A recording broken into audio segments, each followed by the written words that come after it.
নমস্কার, আপনারা দেখছেন উত্তরবঙ্গ থেকে সিকিমের লিডিং এবং নাম্বার 1 এসকে লাইভ চ্যানেল। আপনার সময় আপনার খবর, আপনাদের সাথে রয়েছি আমি পম্পা। দেখুন সংবাদ এক নজরে। শুরু হলো তৃতীয় দফার ভোট। 15টি রাজ্যে রয়েছে আজ 3 দফার ভোট। তার মধ্যে রাজ্যের 5 জায়গায় চলছে নির্বাচন। তালিকার ভিত্তিতে মালদা উত্তর দক্ষিণ ও বালুরঘাট উত্তরবঙ্গের এই 3 আসনে শুরু হয়েছে ভোট গ্রহণ প্রক্রিয়া। সেই প্রেক্ষিতে সকাল থেকেই লম্বা লাইন দেখা যাচ্ছে ভোটারদের। অন্যদিকে বালুরঘাটের পশ্চিম খিদিরপুর এলাকায় 70 নম্বর বুথে ইভিএম বিকল হয়ে পড়ায় ভোট গ্রহণ বন্ধ। বাইরে লম্বা লাইন ভোটারদের। রাজ্যের তৃতীয় দফা নির্বাচনে মালদার একাধিক জায়গায় ইভিএম মেশিন বিকল হয়ে পড়ায় ভোট গ্রহণ প্রক্রিয়া বিলম্বিত হচ্ছে। বিষয়টি নির্বাচনী আধিকারিকদের জানানো হয়েছে, তবে এখনও পর্যন্ত নতুন ইভিএম মেশিন ওই বুথগুলিতে পৌঁছায়নি। অন্যদিকে উত্তর মালদার মালতীপুর বিধানসভার 76 নম্বর বুথে কংগ্রেস পোলিং এজেন্টকে মারধর করে বুথ থেকে তাড়িয়ে দেওয়ার অভিযোগ দুষ্কৃতীদের বিরুদ্ধে। পশ্চিমবঙ্গে চিটফান্ড কাণ্ড মামলায় পাহাড়ে পীড়িত মানুষদের টাকা ফেরত দেওয়ার যে খবর চাউর হয়েছে, সেই প্রেক্ষিতে যেসব ফর্ম বিক্রি হচ্ছে জনতারা যেন সেই সব ফর্ম না ভরেন।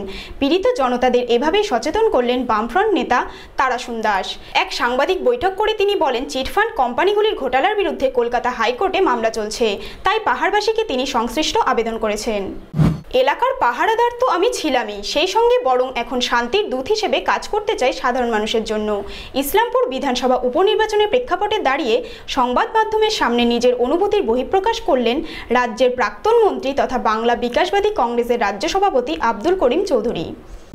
কংগ্রেসের নির্বাচনী কার্যালয়ে বোমাবাজি, অভিযোগের তীর তৃণমূলের দিকে। ঘটনায় আহত 3 কংগ্রেস কর্মী। দক্ষিণ মালদার সুজাপুর বিধানসভার আলিপুর 2 নম্বর গ্রাম পঞ্চায়েতের মহেশপুর গোসাই কলোনি এলাকার ঘটনা। আহত কংগ্রেস কর্মীদের উদ্ধার করে স্থানীয় শিলামপুর গ্রামীণ হাসপাতালে ভর্তি করা হয়েছে ওই কর্মীকে।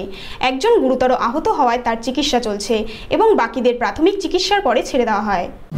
সাত সকালে হাইডেনের মধ্যে একটি স্করপিও গাড়ি পড়ে থাকতে দেখে চাঞ্চল্য। হায়দেরপাড়া এলাকার এদিন সকালে প্রাতঃভ্রমণে বেরিয়ে এলাকার মানুষের নজরে আসে ঘটনাটি। বিহার নম্বরের স্করপিও গাড়িটি পড়ে থাকতে দেখে খবর দেওয়া হয় ভক্তিনগর থানায়। গাড়ির চালক বা মালিকের কোনো হদিশ পাওয়া যায়নি। তদন্ত শুরু করেছে পুলিশ। এখন একটু বিরতি, ফিরে আসছি বিরতির পর।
Apollo Clinic, expertise closer to you.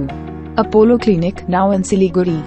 Services offered: doctor consultation, all kind of blood tests, USG, echocardiography, TMT and PFT, including Apollo Dental Clinic. Apollo Clinic, Golden Enclave, near Don Bosco More, Sevok Road, 2nd mile, Siliguri. Mobile number 8900293111. UP General Store offers their customers complete set of home and office furniture, along with solutions for hospitals, schools and colleges. We have our own furniture manufacturing unit. Wide range of colorful chairs and drawers.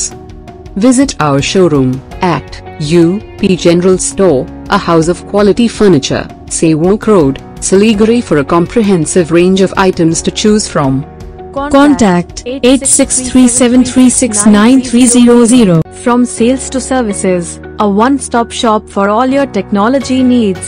Computer and hardware to high-speed copiers, printers, toner, lamination machines, note counting machines and CCTV cameras. You will find a solution for all of your technology needs under one roof at Kusum Infotech, Prince Hotel. Rishi Abindo Road, Hakimpara, Siliguri 9933333401. ফিরে এলাম বিরতির পর, আসছি পরবর্তী সংবাদে। ছাপ্পা ভোটে সাহায্য করার অভিযোগ, বিরোধীদের অভিযোগের প্রেক্ষিতে সরানো হলো প্রিসাইডিং অফিসারকে। উত্তর মালদার রতুয়া এলাকার ঘটনা। অভিযোগ, শাসক দল তৃণমূলের বিরুদ্ধে প্রিসাইডিং অফিসারের কাছে বারবার নালিশ জানিয়েও কোনো লাভ হয়নি। বিরোধীদের অভিযোগ পাওয়ার পরই নড়েচড়ে বসেছে কমিশন, সরিয়ে দেওয়া হয় ওই বুথের প্রিসাইডিং অফিসারকে। আহমেদাবাদে স্ত্রী সোনালের সঙ্গে ভোট দিলেন বিজেপি সভাপতি অমিত শাহ। আজ দেশ জুড়ে তৃতীয় দফার ভোট। প্রধানমন্ত্রী নরেন্দ্র মোদীর পর ভোট দিলেন বিজেপি সভাপতি অমিত শাহ। সূত্রের খবর। বালুরঘাট লোকসভা কেন্দ্রের কুসুমন্ডি ব্লকের চাঁদপুর প্রাথমিক স্কুলে 37-এর 128 নম্বর বুথে বিজেপি ভোটারের ওপর চড়াওয়ের অভিযোগ তৃণমূলের বিরুদ্ধে। হঠাৎই বেশ কয়েকজন তৃণমূল কর্মী বাঁশ ও লাঠি নিয়ে তাকে বেধড়ক মারধর করে বলে অভিযোগ আক্রান্তের, যদিও অভিযোগ অস্বীকার করেছে তৃণমূল।